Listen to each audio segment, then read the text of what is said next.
gather that things are not so good at the moment. No, I mean, he's... Yeah. Well, the nursery nurse is with him now. Yeah. My mother's sat with him, but she's... Yeah. You know, she's just panicked. frightened, really. Yeah. Which is understandable. Yeah. She's frightened, and we're all frightened. Yeah, I know. It's going to happen at any minute. He's not eating, he's not nothing, is he? Not eating anything. Well, when I come later, I'll examine him thoroughly and we'll talk through some of the signs to look out for to suggest that he's in pain. And I know Trish had said that when you'd gone to give him a feed, like the last feed was all still there, and that's happening all the time now, and he's being sick. Yes. Well, I'm going to examine him thoroughly as soon as I finish my clinic, come and see him at home. But if it's looking like his guts are not working, then that's telling us that he's not got much time with us.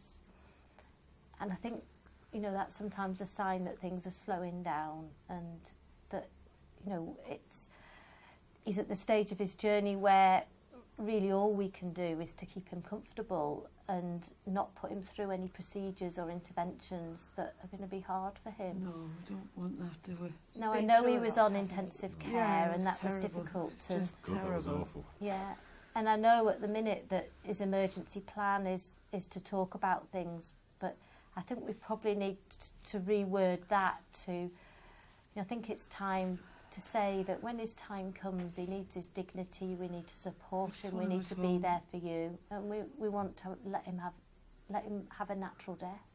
Yeah.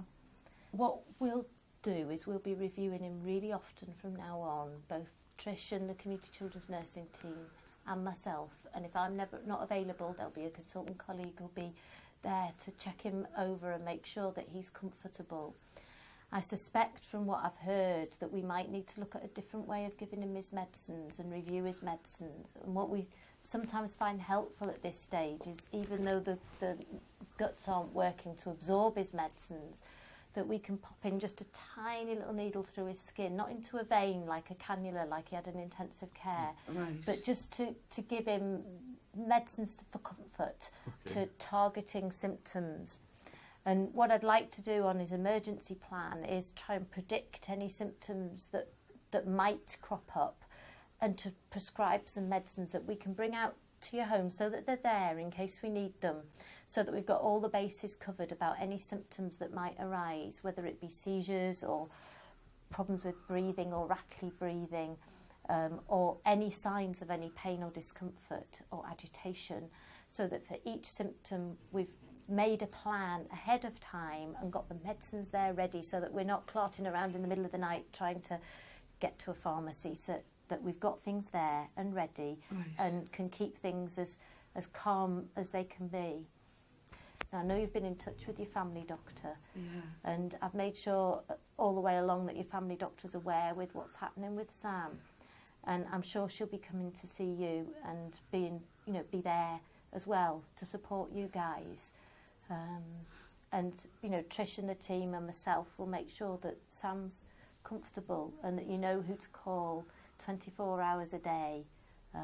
Now, I know one of the things that's difficult that parents often ask us is, well, what happens if I wake up in the night and he's gone? What do I do? Who do I call? And you've got the police have got to get involved or something. The police don't need to get involved, and the reason for that is you might have heard about the child death review process, because it's been on the news a bit lately, that there's this process now whenever a child dies, no matter where they are, anybody from 0 to 18, the child's death has to be reviewed by a group of experts, and that's so that we can learn anything there is to learn to prevent any further deaths in future, or to make deaths more comfortable and to achieve better deaths for children where their deaths are inevitable, where they've got short lives. So because we've got this process in place, we've got very good relationships across agencies, with social care, with the police, with the coroner.